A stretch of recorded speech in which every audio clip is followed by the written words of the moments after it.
Yo, what is it about like you and gang members where you just attract yourself to LA gang members like a fucking... They love me. What can I say? I don't know. There's just LA gang members around you at all times. Listen, I don't know. You get in where you fit in, and I've always been a fan of this music. And at a certain point, you know, like I like having conversations with Wack 100. I like having conversations with Brick Baby.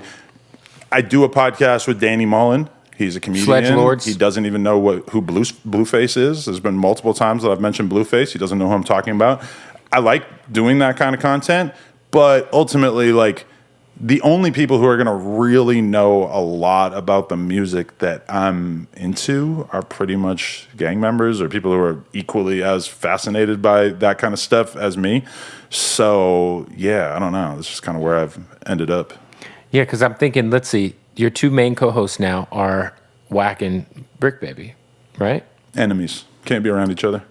I got to make it. I got to work through this in time. Yeah, and I mean, even back in the day, it was like you had T-Rel and you had Crip Mac. Yeah. So it was like they couldn't be in the same place at the same time.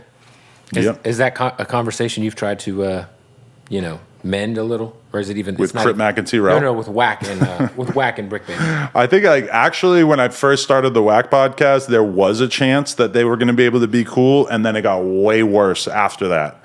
So at this time, probably not. I do think, like, based on statements that they've both made, that if they were to see each other, that it would not turn physical. Right. At least based on what they've said, which that to me is a big step. Big step. But yeah, I would love to get them on the same page. I think they would be incredible together on camera, but we're not quite there yet. I remember in the past you had said that you would interview 6ix9ine.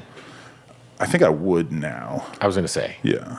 I don't know why, but I got a feeling it's coming. You know, my dedication to the street code was so strong at a certain time that it just kind of blinded me. And now I'm like, all right, I could do it. But at the same time, it's like, I don't know, 6ix9ine want to sit down with me when, like, I'm sure if he was watching my commentary on the Kodak Black 6ix9ine collab, that he probably would be like, well, fuck this guy, because, like, you know, I wasn't exactly positive about it. But I think with you and Wack's dynamic, like, Wack would probably want to make that happen, right? I would like to make it happen. Me and Wack talked about it.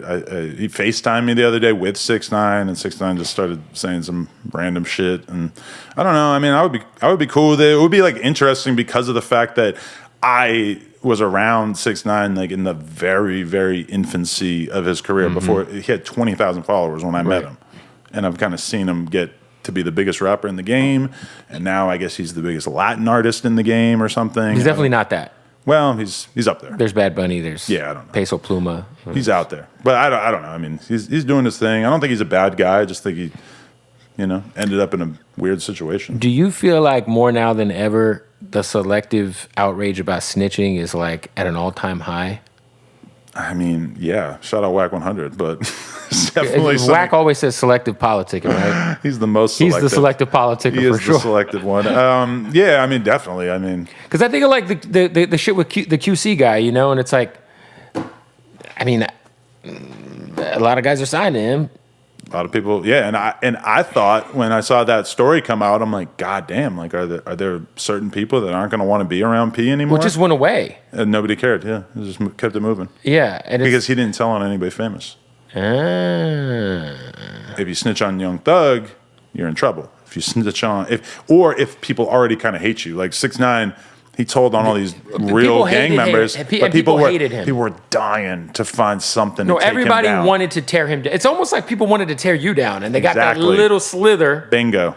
And they were like, we're dying. And I think that is part of why I have empathy for 6ix9ine now, having kind of like, I mean, I've lived through it a few times, I guess, really, but like, just seeing how bad the pile-on is and everything. And I mean, I'm not in the streets like that. If somebody snitches, it's not really my business. I really don't give a shit. It has nothing to do with me.